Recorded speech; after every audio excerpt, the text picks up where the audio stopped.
En ocasiones irresistible y omnipotente, el miedo nos recuerda que en lo profundo de nuestro cerebro, pese a todo, seguimos dominados por los instintos más esenciales.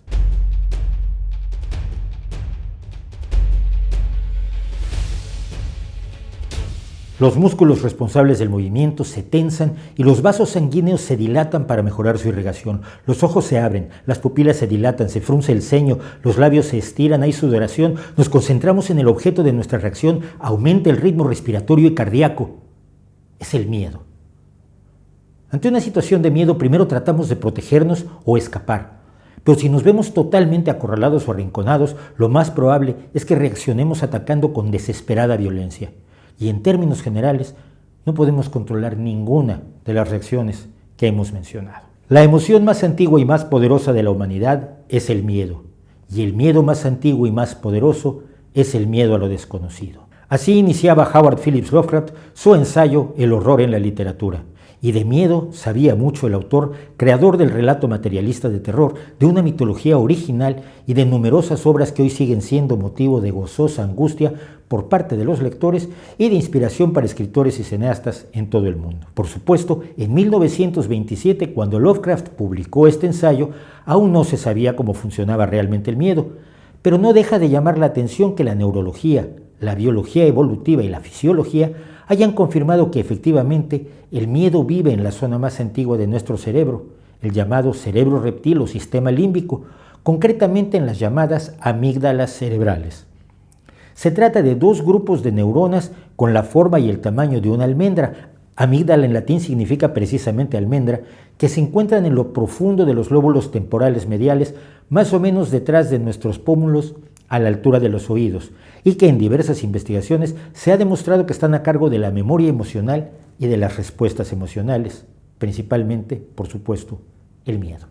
Las amígdalas reciben información de las zonas del cerebro que obtienen y procesan la información visual, auditiva y somatosensorial, y a su vez tienen conexión con los centros autonómicos del tallo cerebral y especialmente el hipotálamo, que responde disparando a las reacciones del miedo, entre ellas la liberación de adrenalina que nos prepara para huir o pelear, la reacción esencial de supervivencia ante el peligro. Un experimento muy revelador muestra cómo las ratas con amígdalas dañadas experimentalmente pueden caminar hasta un depredador como un gato sin exhibir ninguna inquietud.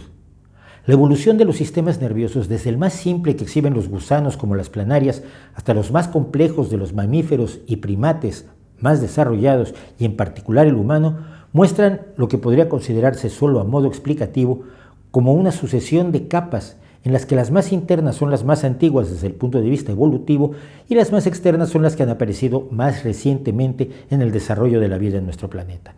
Así, la corteza cerebral de los mamíferos es la estructura evolutivamente más reciente, mientras algunas zonas que están en lo profundo de nuestro cerebro, como las amígdalas o los bulbos olfatorios, son estructuras que ya estaban presentes en los reptiles, motivo por el cual se conoce a estas zonas como cerebro reptil. Esto no quiere decir que esas estructuras en nuestros cerebros sean iguales a las de los reptiles, por supuesto, sino que han evolucionado a partir de ese tipo de estructuras a lo largo de millones de años y a través de las especies, manteniendo al menos algunas de sus funciones originales, como la recepción e interpretación de los olores, y al mismo tiempo, literalmente encima de ellas han evolucionado nuevas estructuras como la corteza cerebral, capaces de funciones que antes no eran posibles, como el pensamiento abstracto. El miedo, como el dolor, es una sensación desagradable, pero sin él difícilmente sobreviviríamos como individuos y como especie. Hay algunos miedos que son completamente instintivos, es decir, que los tenemos en cuanto nacemos, como el miedo a caer y el miedo a los ruidos fuertes, mientras que otros los vamos aprendiendo. En su conjunto, son una serie de mecanismos destinados a evitar que nos pongamos en peligro sin necesidad, aunque podemos superarlos en una situación de emergencia. Así, hemos aprendido a tenerle miedo a las llamas y nunca nos internaríamos en un incendio, a menos que, por ejemplo, en él se encontrara atrapada alguna persona a la que tuviéramos un gran cariño, como un hijo o una pareja. En ese sentido, el miedo no es absoluto, sino relativo.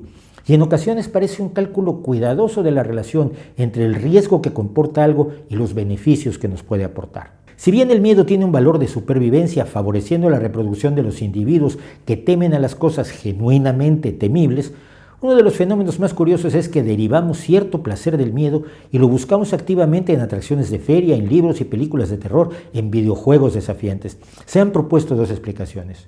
Una, según la cual lo que sentimos en tales casos no es miedo, sino solo excitación, y otra que dice que aceptamos soportar el miedo por la sensación eufórica de alivio que obtenemos cuando termina. Un reciente estudio de Eduardo Andrade de la Universidad de California en Berkeley y Joel B. Cohen de la Universidad de Florida han propuesto por primera vez que en realidad experimentamos al mismo tiempo emociones negativas y positivas, algo que antes se consideraba imposible. Pero después de todo, como suelen decir los profesionales de trabajos en los que el miedo siempre está presente, como el toreo, el paracaidismo o las carreras, la valentía no es la ausencia de miedo, sino la capacidad de dominarlo sin que nos domine a nosotros.